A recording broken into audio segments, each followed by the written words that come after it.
Christmas morning Wednesday সকালে আমার মায়ের খাবার বানিয়ে দিলাম। কালকে আমরা রাত্রেবেলা পরোটা বানিয়েছিলাম, তার একটু আটা মেখে রেখে দিয়েছে, মানে আটা মাখা রেখে দিয়েছিলাম। তো এই যে দেখো রুটি করে দিয়েছি, ভাজিনি আজকে। সেই রুটিটাকে জলে মানে রুটি করে ফেলার পরে তাওয়াটার উপরে জল দিয়েছিলাম, সেই গরম জলে রুটিটাকে ধুয়ে দিয়েছি। হ্যাঁ, কারণ শক্ত হলে খেতে পারে না। এই রুটি দিলাম, ছোলার ডাল দিলাম, এই হলো মায়ের খাবার। হয়ে গেছে এখন তো না, কারণ এখন সবে 8:30 বাজে। তো এটা মায়ের খাবার হলো। আজকে মা বলতে পারো না যে শক্ত লাগছে, আমি ভুলে গেছিলাম। মাঝখানে একবার যখন রুটি দিয়েছিলাম মাকে, তো সেটা আমার জলে ভেজাতে ভুলে গেছেন, যে মা তো গরম জলে রুটিটাকে ভিজিয়ে নেয়, সেটা আমার মনে ছিল না। যাই হোক, আজকে গরম জলে রুটি ভিজিয়ে দিয়েছি, পুরো নরম, পুরো নরম। দেখো পুরো নরম, নরম একদম।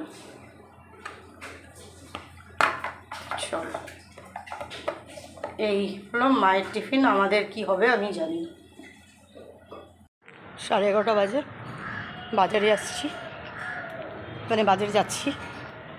কি করব, ভেবেছিলাম সেদ্ধ ভাত দেবো, তা অনেক দিন সেরকম মাছ টাছ খাওয়া পড়ে না। সবসময় সেদ্ধ ভাত ঘি দিয়ে, মেয়েও খেতে চাইছেন, তাই জন্যে একটু অল্প পয়সার টুকটাক যদি পাই তাই কিনতে যাচ্ছি। চলো ভগবান।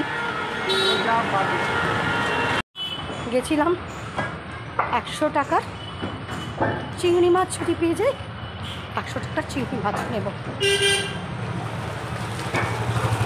বাকিতে পেলে আমি বোধহয় হাতিও কিনে নেব, এরকম ব্যাপার। আসলে এটাই আমার বাবাও করতো, সংসার তো চালাতে হতো, কিন্তু জিপটাও ছিল সেরকম। আমিও বাবার মতনই হয়েছি, সংসার তো চালাতে হবে। বেরোলাম কিন্তু 100 টাকার জিনিস কিনবো বলে, কারণ 100 টাকাই বরাদ্দ আছে। গিয়ে যখন বলল ইলিশ মাছ, দেখলাম ওই দাম জিজ্ঞেস করার একটাই প্রবণতা থেকেই যায়। জিজ্ঞেস করলো, বললো 800 টাকা করে রাখবো। দিদি হ্যালো, না দরকার নেই, ছেড়ে দাও। তো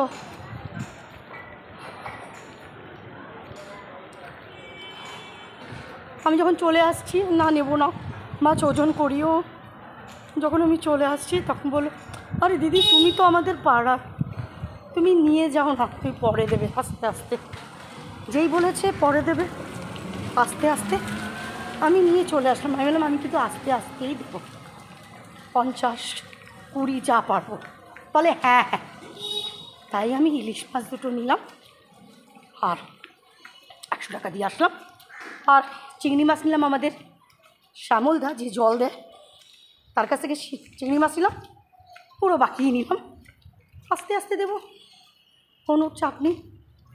ওই জন্যে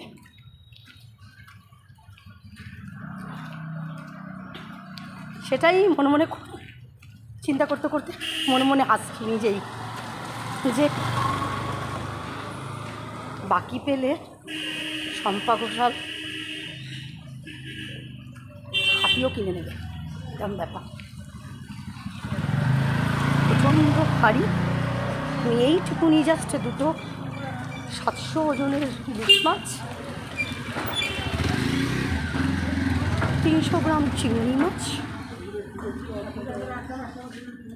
আর একটু 3টে বেগুন, 2টো কাঁচকলা, এই আনতে আমার মাথা, মানে আমার হাত ফেটে যাচ্ছে, শ্বাসকষ্ট শুরু হয়ে গেছে। তো